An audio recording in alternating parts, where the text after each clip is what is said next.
You know, guys, I've got an interesting question here for you. Do you know why it is that the Deadball era seems to not get much love? I mean, it really, really doesn't. And I'm not just talking about replay issue. I'm talking about like baseball in general, right? If you go read through a bunch of sabermetric books, you'll notice that most of the stats people are tracking and most of the look into the past will end around like 1920. Like, we don't want to look before 1920. It's almost like everything before this period in time is, not something that counts, or we don't think of that as real baseball history. That's not the modern era and stuff like that. But why is that the case? And especially, when did that start, right? So if you're like me and you're sitting around all day thinking, yeah, what am I going to do now? Why would I spend time with my kids? Let me go watch some baseball.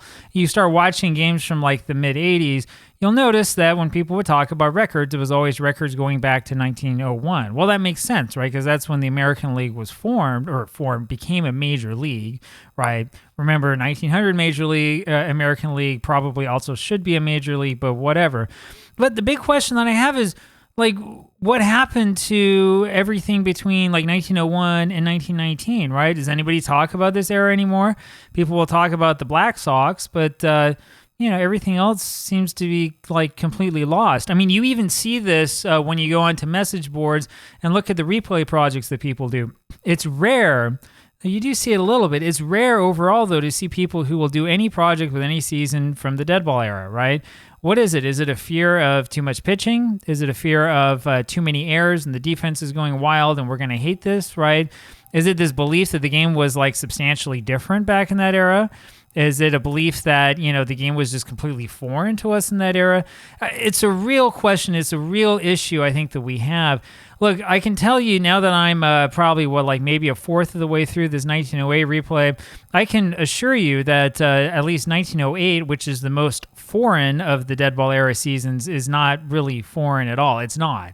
It's just like any other Deadball era season. Or any other baseball season. And it's not different from the game you experience today, right? So, like, you're still going to have the same issues. You're still going to have power hitters. You're still going to have guys who get on base. In 1908, because of the weird stuff going on with the season, you get a lot more guys who just simply never get base hits, and you get pitchers who seem to be totally dominant. But even still, you'll get teams who get 8, 9, 10, 11 hits a game. It's not that rare. It's not so different and so unique that you're like, this is barely the same sport. It actually kind of is the same sport. And, the funny thing is that there's a lot that we're missing out on. I remember back, this is like 20 years ago, when RetroSheet would come out with, new past seasons with lineups, people would start talking about like how amazing this is. No, we can go back and replay this season, and we're going to dig into this and dig into that. Nowadays, when RetroSheet comes out with like 1901, 1902 and stuff, you don't see quite the same response. Now, I know that, for the most part, you're not going to see like play-by-play accounts necessarily from that era. Now, there are some that exist, but they're not always that good, and we're relying mostly on newspaper box scores because, you're talking about somebody who filled out a scorecard at a game from like 1902 or 1903. That's going to be a rare find, right, considering what attendance was like alone. So, yeah, I get that, maybe we're not going to have perfect like lefty-righty splits. Maybe we're not going to be able to figure everything out. A lot of things are going to be sort of like conjecture at some point in time, right? That I understand, but that would be a really weird reason to like ignore this huge swath of baseball history. So, I don't really understand it. Maybe it's lack of familiarity with the players.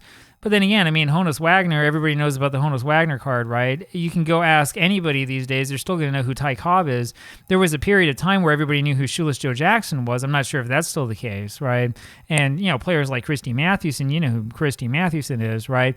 And you get to learn about other players that were stars of their era and players who were not stars at all. My favorite right now, Pembroke Finlayson, or guys like Harry Patty, other guys who were random Brooklyn Superbas players from 1908. It's kind of cool to go back and to learn about this stuff, right?